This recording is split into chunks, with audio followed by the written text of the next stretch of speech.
Hi everyone, कैसे हो आप सभी लोग। आई होप आप लोग अच्छे होंगे। मैं हूं राहुल जयसवाल एंड स्वागत करता हूं आप सभी का एक बार फिर हमारे यूट्यूब चैनल JR ट्यूटोरियल्स में। तो दोस्तों, जैसे कि आप जानते हैं कि न्यू बैच आपके लिए हमने स्टार्ट किया हुआ है, जिसमें हम आपको साइंस सब्जेक्ट और मैथ सब्जेक्ट का सभी चैप्टर्स को दोबारा पढ़ा रहे हैं डिजिटल बोर्ड पे, ताकि आपकी वीडियो की क्वालिटी और बेहतरीन तरीके से हो सके। वैसे तो आप लोग का पूरा सिलेबस हमने ऑलरेडी पढ़ा के रखा है, यानी आपका पूरा साइंस सब्जेक्ट, पूरा मैथ्स 1, पूरा maths 2, history, geography, political science, सभी के चैप्टर्स, जितने भी चैप्टर्स है, lecture by lecture videos upload करके रखे हुए हैं। आप हमारे वीडियो सेक्शन में जाके देख सकते हो। सबसे बेस्ट तरीका है, प्लेलिस्ट में जाओ, आपके फोल्डर्स बने होंगे अलग अलग स्टैंडर्ड के, अलग अलग सब्जेक्ट्स के, उन फोल्डर्स में आपके वीडियोस होंगे। या तो उससे भी बेहतर तरीका, यूट्यूब पे डायरेक्टली सर्च बटन में जाके सर्च करना।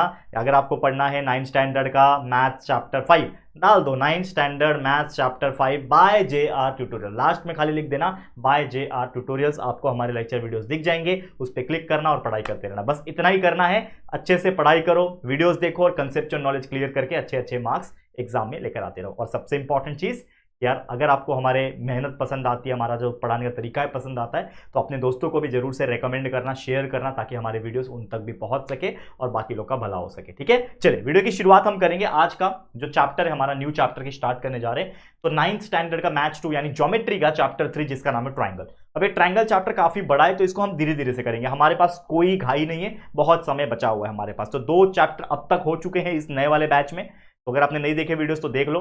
3rd चैप्टर ट्राइंगल, इसके अंदर देखा जाए तो 4 से 5 लेक्चर लग सकते हैं। आज मैं पहला लेक्चर लेकर आया हूं, जिसमें हम कुछ बेसिक कंसेप्ट सीखेंगे और प्रैक्टिस सेट 3.1 की शुरुआत करेंगे। अब ये जो प्रैक्टिस सेट 3.1 है, काफी बड़ा है, जैसे आपको देखने मिल जाएगा, आपके सिलेबस में देखोगे आप लोग बुक में। तो 3.1 काफी बड़ा है और एक ही लेक्चर में अगर मैं कराना चाहूँ तो मैं करा सकता हूँ, लेकिन ये वीडियो का लेंथ काफी बड़ा हो जाएगा। और मैं चाहता हूं कि हमारे बच्चे ज्यादा देर तक ना वीडियो देखें, क्योंकि क्या होता है ना, कभी कभी माइंड में बहुत सारी ऐसी चीजें आ जाती है जिसकी वजह से हम लोग को एक सैचुरेशन महसूस होता है। तो वो सैचुरेशन ना हो, इसके लिए हम आपको जो वीडियोस का लेंथ है वो छोटा रखते हैं, ताकि आप एक दिन में 2-2 3-3 वीडियोस अलग अलग सब्जेक्ट्स के देख सको और इससे आपका कंसेप्चुअल नॉलेज क्लियर हो, और उसके बाद उसके ऊपर पढ़ाई भी कर सको, यानी चीजों को प्रैक्टिस कर सको, याद कर सको। ठीक है, तो हम 2 पार्ट में करेंगे, यानी प्रैक्टिस सेट जो 3.1 है, इसको हम 2 पार्ट में लाएंगे। तो आज पहला जो लेक्चर है, इसमें सबसे पहले बेसिक कॉन्सेप्ट सीखेंगे। तो पहला जो कॉन्सेप्ट है वो है theorem of remote interior angle of a triangle. अब ये जो थ्योरम है, इसको मैं एक्सप्लेन नहीं करने वाला, मैं डायरेक्टली कंक्लूजन पे आऊंगा कि ये थ्योरम से हमें क्या सीख मिलती है, ये थ्योरम से हमें क्या यूज करना है वो बताऊंगा, थ्योरम एक्सप्लेन नहीं करने वाला।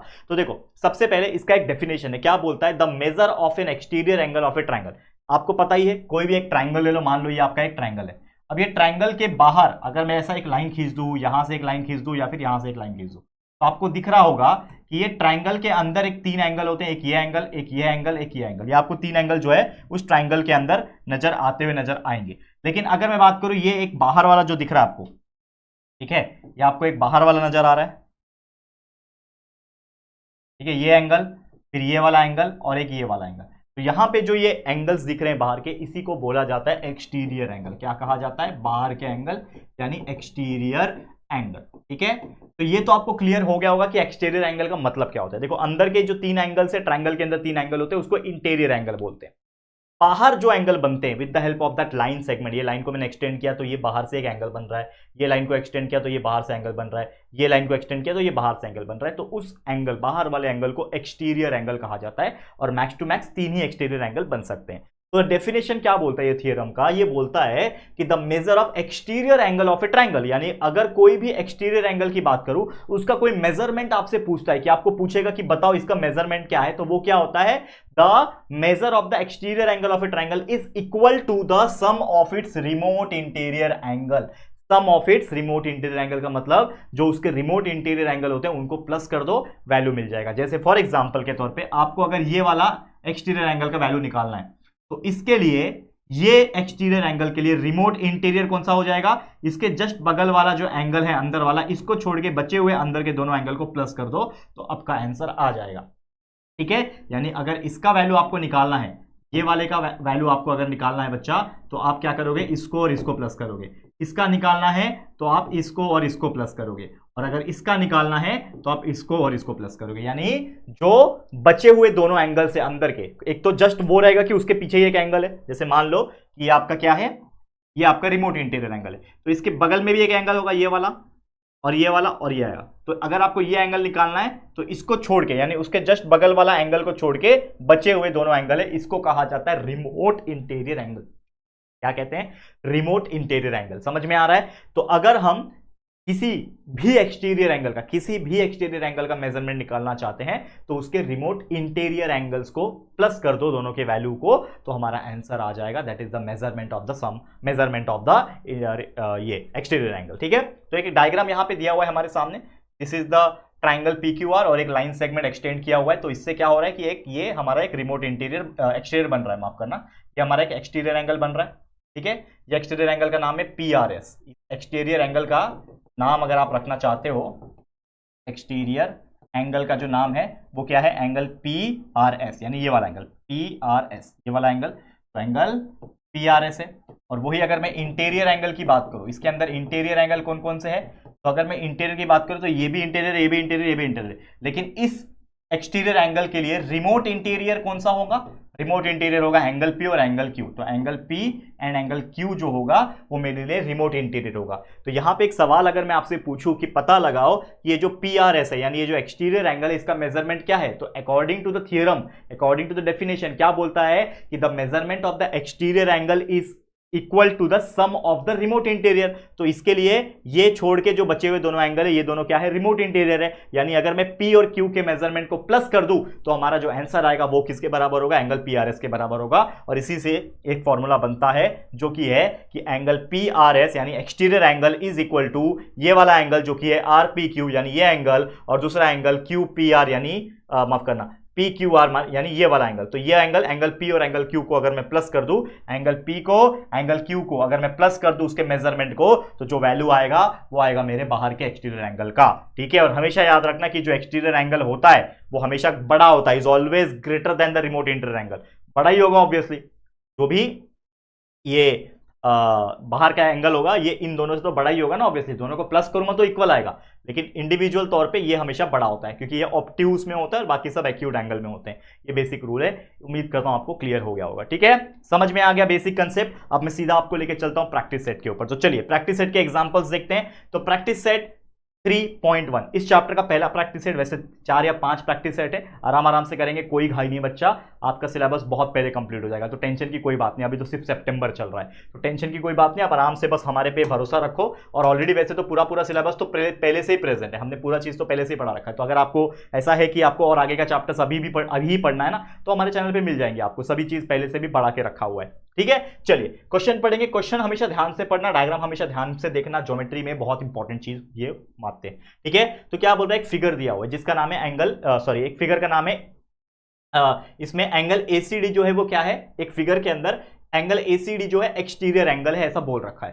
तो ये मतलब ये वाला जो एंगल है दिख रहा है ACD, यानी ये वाला जो एंगल है ये क्या है, एक एक्सटीरियर एंगल है, ऐसा इन्होंने बोल रखा है। हमें बोल रहा है कि एंगल B का वैल्यू 40 डिग्री है। ये जो B जो है ये 40 डिग्री है, ये वैल्यू कितना दिया है, 40 डिग्री आपको दिया हुआ है।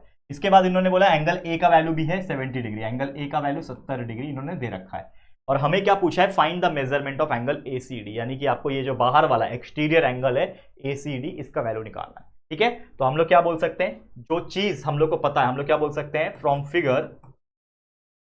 Figure angle ACD is an exterior angle. ठीक है, exterior angle of triangle ABC। तो हम लोग क्या बोल सकते हैं, हम लोग क्या बोल सकते हैं, according to exterior angle theorem, जो अभी हमने पढ़ा, according to the exterior angle theorem जो हमने अभी पढ़ा। क्या नाम है इस थ्योरम का, रिमोट इंटीरियर एंगल बोल सकते हो या फिर एक्सटीरियर एंगल थ्योरम, जो भी आपको बोलना है, जो भी आप बोल सकते हो, कोई दिक्कत की बात नहीं है इसमें। ठीक है ना, तो ये भी आप बोल सकते हैं, या फिर आप ऐसा लिख दो according to the property of exterior angle, ऐसा लिखोगे तो ज्यादा बेटर है, according to the property of exterior angle.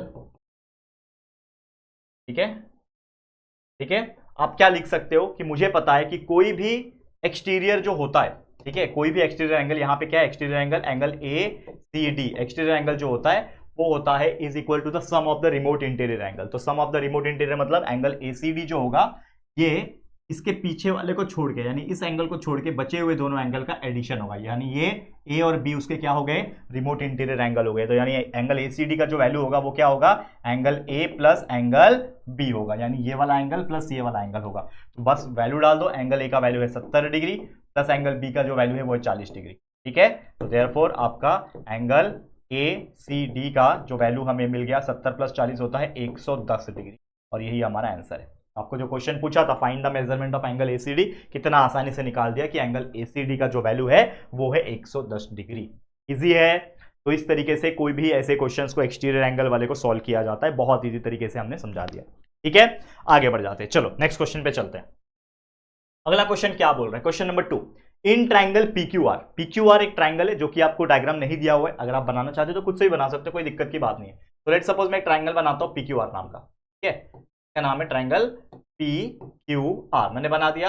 Angle P का वैल्यू उन्होंने दे रखा है 70 डिग्री, देखो रफ फिगर बना सकते हो आप, कोई बात नहीं। एंगल Q का वैल्यू है 65 डिग्री, और एंगल P दिया, एंगल Q दिया, हमें बोल रहा है एंगल R का वैल्यू निकाले, यानी ये एंगल आपको निकालना है। तो सबसे पहले आपको क्या निकालना है, angle R is equal to question mark, ये आपको निकालना है। तो आप क्या, एक प्रॉपर्टी आपको पता है, अकॉर्डिंग टू द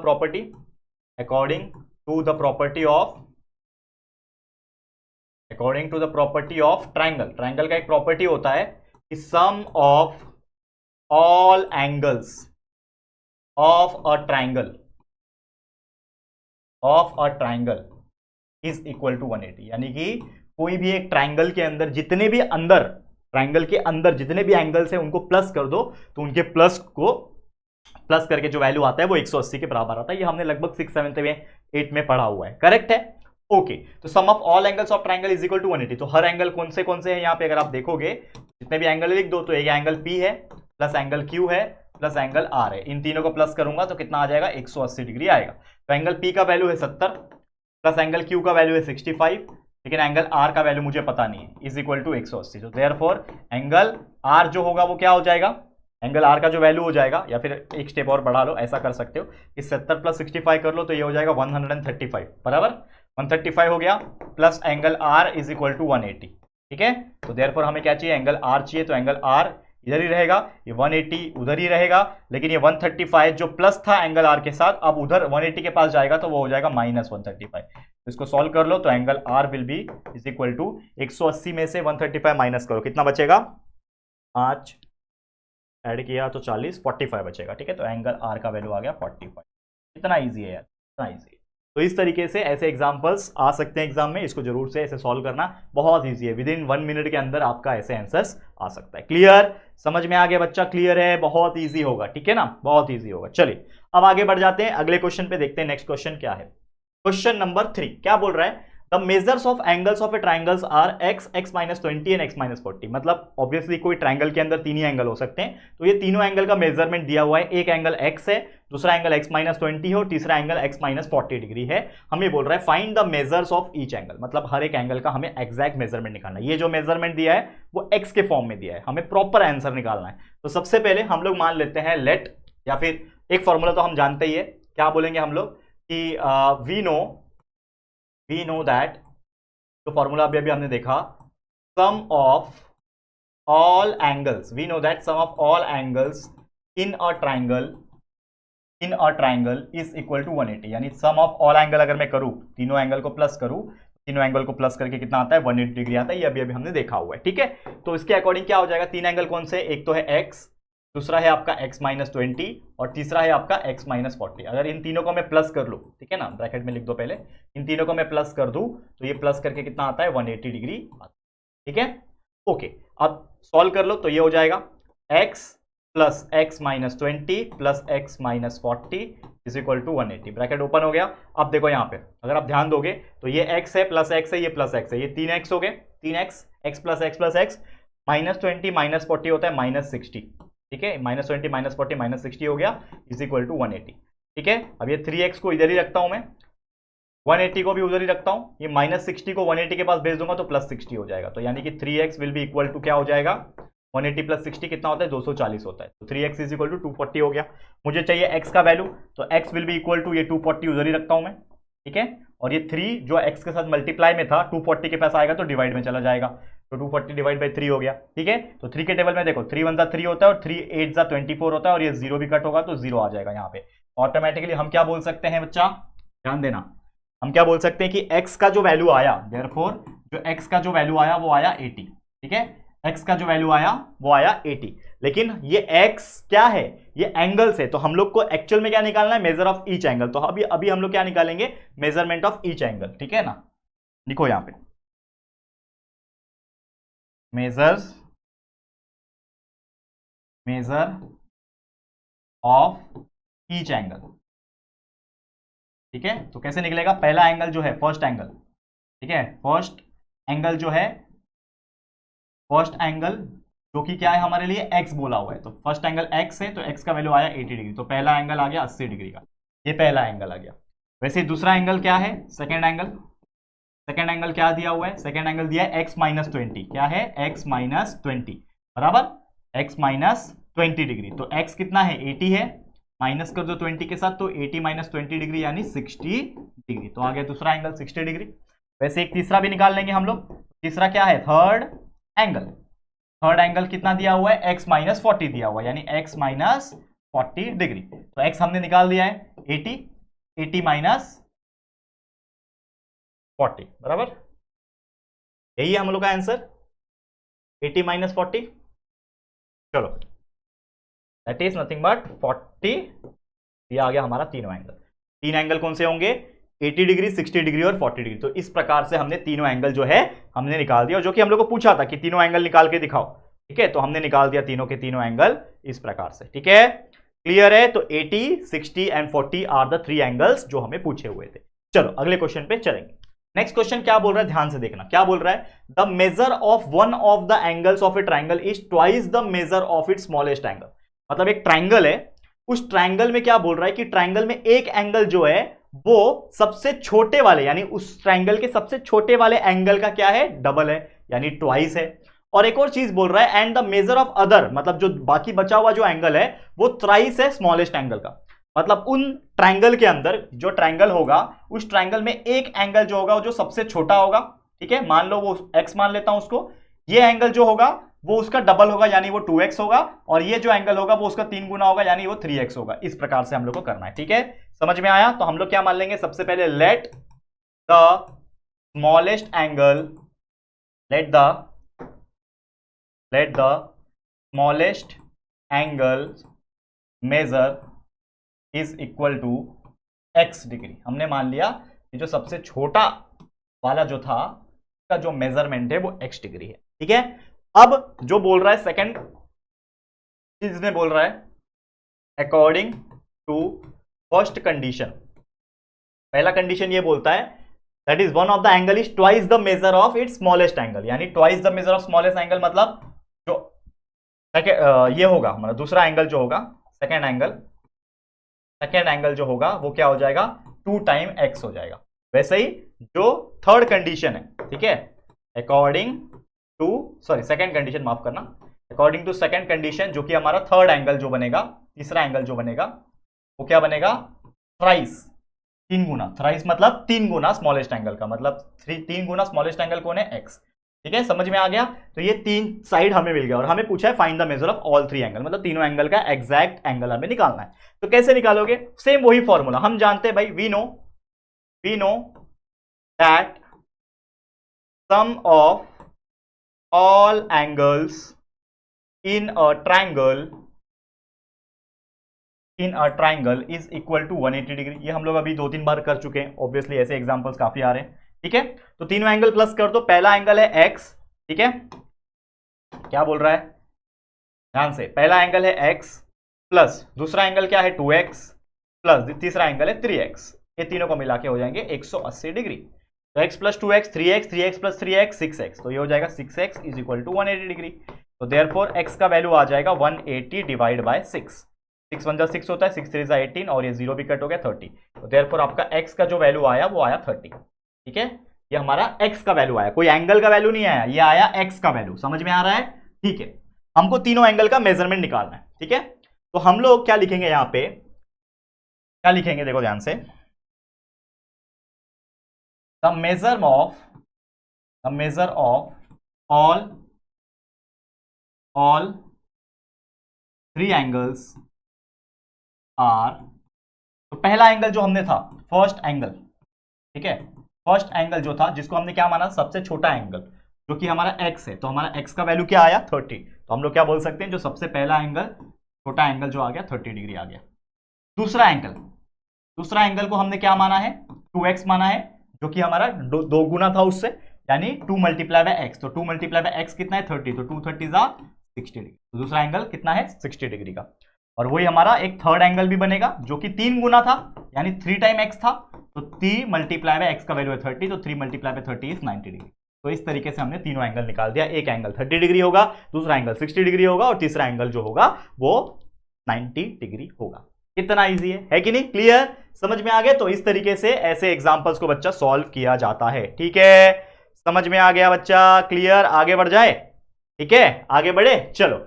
तो एक और आखिरी क्वेश्चन कराता हूं। जैसे मैंने बोला इस प्रैक्टिस सेट में काफी एग्जांपल्स है, लगभग 10 एग्जांपल है, तो आज के इसमें आधा कराएंगे, 5 कराएंगे, और अगले लेक्चर में वापस से 5 करा देंगे। ठीक है, तो एक आखिरी एग्जांपल ले लेता हूं इस आज के लेक्चर का, क्योंकि ये लेक्चर बहुत बड़ा हो जाएगा। ठीक है, और पहला लेक्चर है, तो मैं चाहता हूं कि आप अच्छे से पहले कंसेप्ट समझ के लो, उसके बाद धीरे धीरे आगे बढ़ो। ठीक है, तो देखो ध्यान से ये क्वेश्चन को समझते हैं। क्या बोल रहा है, एक फिगर है दिया हुआ है, measurement of some angles are given, that is angles दिए हुए हैं, आप देख पा रहे हो, ये एक ट्राइंगल है YNM का। ठीक है, ये YNM का दिया हुआ है, ये एक्सटेंड किया हुआ है, ये R ये एक्सटेंड किया हुआ है। ठीक है ना, समझ में आ रहा है आपको? बहुत ईजी है। ठीक है, एक मेजरमेंट नहीं लिखा मैंने, एक सेकेंड, मेजरमेंट नहीं लिखा मैंने, क्या है वो, T पॉइंट। ठीक है ना, ठीक है, Y दैट इज E और T पॉइंट। ठीक है, मैंने लिखा नहीं, मैं लिख लेता हूँ।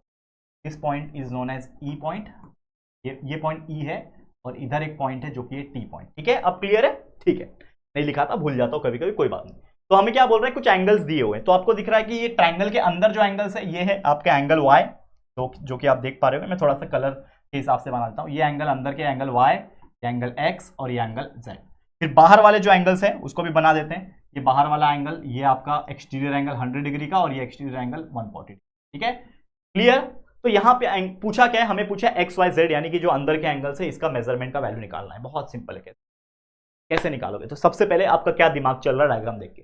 अगर आप डायग्राम देखेंगे, और आप 8th स्टैंडर्ड में अगर आपने अच्छे से पढ़ाई की होगी, तो आपको याद होगा कि ये एंगल, ये एक स्ट्रेट लाइन जा रहा है, ये एक एंगल बन रहा है, और उसी में देखो ये एक स्ट्रेट लाइन जा रहा है, ये वाला, और यहां से ये जा रहा है। तो ये जो एंगल होता है, ये जो एंगल होता है, अगर ये स्ट्रेट लाइन में ही बन रहा है, तो ये एंगल और ये एंगल क्या हो जाते हैं, लीनियर पेयर बनते हैं।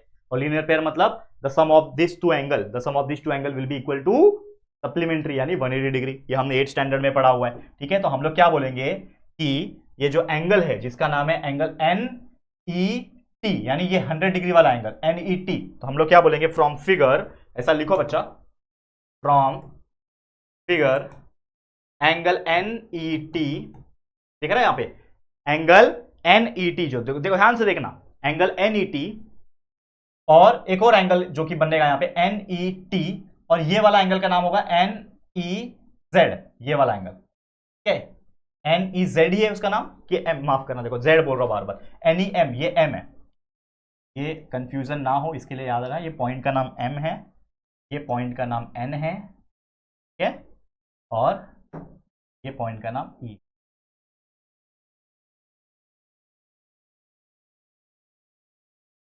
कोई बात, चलो दिख रहा है? तो हम लोग क्या बोल सकते हैं, एक तो NET यानी ये वाला एंगल, और दूसरा NEM जो कि ये वाला एंगल है। तो ये दोनों को हम लोग बोल सकते हैं कि एंगल NET और एंगल NEM। ठीक है, NET और NEM क्या है, दोनों को प्लस करके 180 डिग्री बनाएंगे। क्यों बनाएंगे, हम लोग लिखो, रीजन लिखो, angles in linear pair.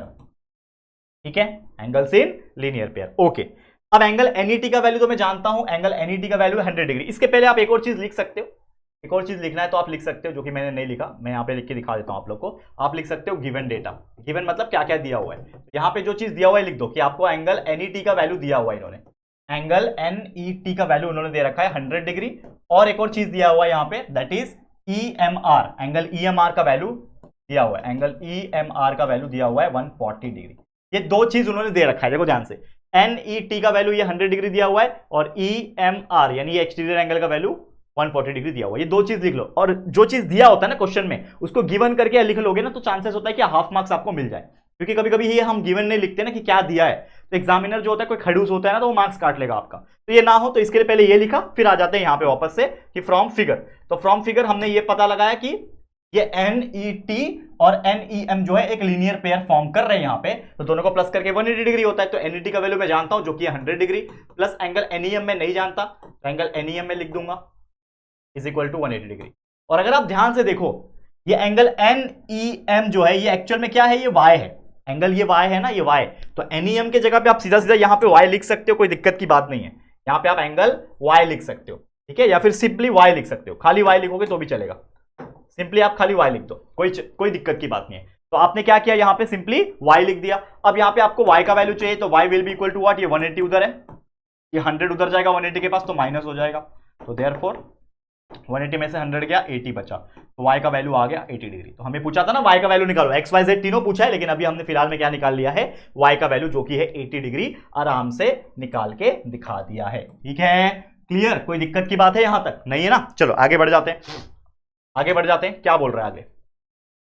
Same उसी प्रकार जैसे हमने NET और NEM का एक लीनियर पेयर बनता हुआ नजर आया डायग्राम में, सेम एक और लीनियर पेयर बनता हुआ नजर आ रहा है। देखो यहां पे ध्यान से, ये एक स्ट्रेट लाइन है जिसमें ये एंगल और ये एंगल, ये लीनियर पेयर बन रहा है ना, जिसका नाम क्या है, EMR, यानी ये बाहर वाला एंगल, और EMN यानी ये वाला एंगल। तो ये दोनों भी लीनियर पेयर बन रहा है। तो हम लोग एक और चीज लिख सकते हैं कि फ्रॉम फिगर ऑल्सो, ऐसा लिखो, also from figure angle EMN क्या है, angle EMN plus angle EMR, इन दोनों को मैं प्लस करूंगा तो 180 डिग्री आएगा। अगेन क्यों आएगा, because angles in linear pair, angles क्या है, लीनियर पेयर में है। ठीक है, एंगल EMN क्या है, अगर आप देखो ये EMN क्या है, ये वाला एंगल है जो कि है एंगल Z बराबर, तो इसके जगह पे मैं एंगल Z यानी Z लिख सकता हूं, प्लस ये EMR क्या है, EMR का वैल्यू हम ऑलरेडी जानते हैं जो कि है 140, ठीक है, इज इक्वल टू 180। अब इसको मैं सॉल्व कर लूंगा यहाँ पे, तो हमें Z का वैल्यू मिल जाएगा, therefore Z will be equal to 140, 180 के पास भेज दूंगा तो एक माइनस हो जाएगा, तो देयरफॉर Z का वैल्यू हमें मिल गया जो कि आ जाएगा 40 डिग्री। तो हमने इस प्रकार से क्या निकाल दिया, Y का वैल्यू निकाल दिया और Z का वैल्यू निकाल दिया, ये दो चीज हमें मिल गई। अब एक तीसरा चीज निकालना है जो कि है X। तो मुझे पता है Y का वैल्यू मिल गया, Z का वैल्यू मिल गया, तो अंदर वाले X का वैल्यू निकाल सकता because we know that the sum of all angle in a triangle इज 180 डिग्री।